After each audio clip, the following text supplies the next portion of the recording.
Okay, let's dive right into this game tape and do a full after-action review on a brutal $250,000 survival challenge. Welcome to this explainer. I am definitely putting on my survival coach hat today because, wow, we have some absolutely fascinating footage to break down. We're looking at a scenario where 100 people were just dropped into the wilderness. The objective? Outlast the competition. Whichever team has the most people left when help finally arrives gets to split a massive cash prize. But the twist here, and you're gonna love this, is what makes this a complete psychological and tactical goldmine. So here's the fundamental paradox of our explainer today. On paper, this shouldn't even be a contest. You had 50 people who literally do this for fun, some boasting they could stay out there for 3 months, squaring off against 50 people whose idea of survival is, finding a Waffle House at 2 a.m. Yet, as we review the footage, how did seasoned professionals start dropping like flies, while a group of absolute novices initially thrived in a literal child's play tent? I mean, it defies logic entirely until you actually break down the tape. And this brilliantly illustrates our starting matchup. The organizers essentially gave the amateur red team a massive handicap, a literal shopping spree. They bought lighters, tarps, massive 24 packs of water. They even ended up with a small kids tent. They squared off against the blue team of experts who brought decades of experience, but packed for any climate, expecting to be flown to Alaska, and ultimately started with absolutely zero communal gear advantages. It was comfort and supplies versus raw skills, and frankly, a huge dose of hubris. All right, Pillar 1, shelter and false security. Let's get into it. To really understand where things went wrong and right, we're evaluating this tape through the 4 pillars of survival, starting with your absolute most immediate need, shelter. Let's look at the tape from night 1. The sun goes down and those temperatures plummet drastically. The red team's gear gave them a massive immediate advantage. They used their tarps and ropes to build this giant fort they later dubbed the Airbnb Beast. They were bundled up, resting easy. Meanwhile, the experts over on the blue team, they spent the entire night shivering on the wet, freezing ground, totally unable to sleep. So, looking at the coach's clipboard, the crucial point here is a massive unforced error by the veterans. Sheer overconfidence led them to build these simple debris shelters without anywhere near a thick enough layer of leaf insulation. And when you're sleeping on the cold ground, the earth literally saps the warmth right out of your body. Because of this, they suffered extreme sleep deprivation right out of the gate. It cost them 2 players on day 1, including a 66-year-old with a double knee replacement who just couldn't handle the physical toll. 2 experts gone before the game even really started. Unbelievable. Moving right along to Pillar 2, the calorie crisis.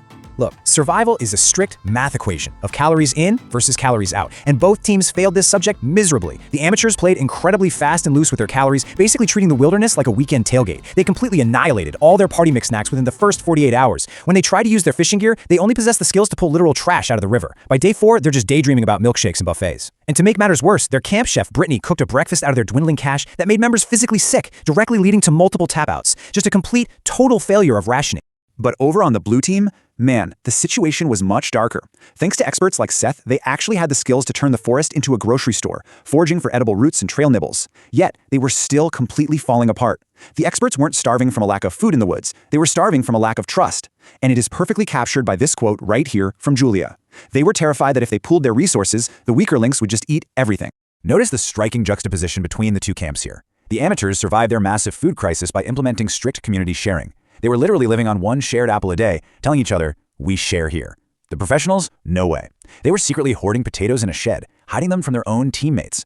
When one of the members, Randy, actually discovered the secret stash left behind by departing players, the total breakdown in team trust was fully exposed for everyone to see. Which brings us directly into Pillar 3, egos and infighting. That hoarding behavior tells you everything you need to know about their team dynamics. You can have all the flint and foraging knowledge in the playbook, but if your camp is locker room poison, the wilderness will break you. The experts had incredible individual skills, but as one player astutely put it on the tape, you have 50 survivalists or basically 50 type A control freaks. They argued over everything. They got into a shouting match over wiping down a counter before cooking. One expert literally admitted to being naturally oppositionally defiant. Their fatal flaw was an absolute inability to submit to a single leader or just work together cohesively. They were tearing each other apart from the inside. Let's move over to the timeline and see how this builds. Because as a coach, it's rarely just one thing that makes someone quit.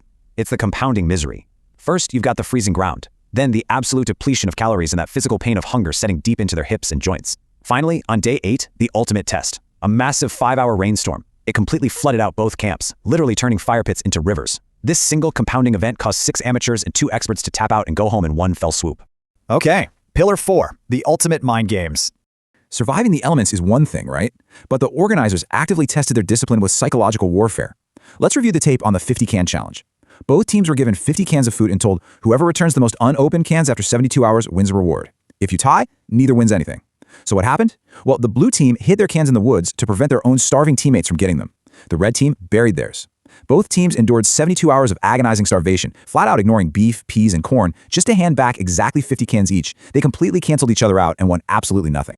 Both teams fell incredibly hard for a classic psychological trap known as the prisoner's dilemma. Driven by intense paranoia, the red team assumed the blue team would easily hold out, and the blue team assumed the red team was burying theirs. Because they couldn't communicate and were acting purely out of fear of what the other team was doing, they both chose a strategy that resulted in the most suboptimal, painful outcome for everyone involved. And this psychological torture just continued with a mystery box test. The organizers placed identical boxes in front of both teams, revealing items one by one. They tempted these starving, wet, miserable contestants with everything. Box 1, fishing gear. Box 2, cast iron skillets. Box 3 was brutal, literal Feastables chocolate peanut butter cups that had them salivating. Finally, Box 4, building supplies. As a coach, this is where you just scream at the tape. The game theory here was explicitly stated by the host. If a team pressed the button, they got the item, and the other team got nothing. But if both teams simply practiced a little restraint and passed on every single box, both camps would walk away with absolutely all the rewards. It was the ultimate test of delayed gratification and mutual benefit. So that brings us to the final whistle, the true cost of survival.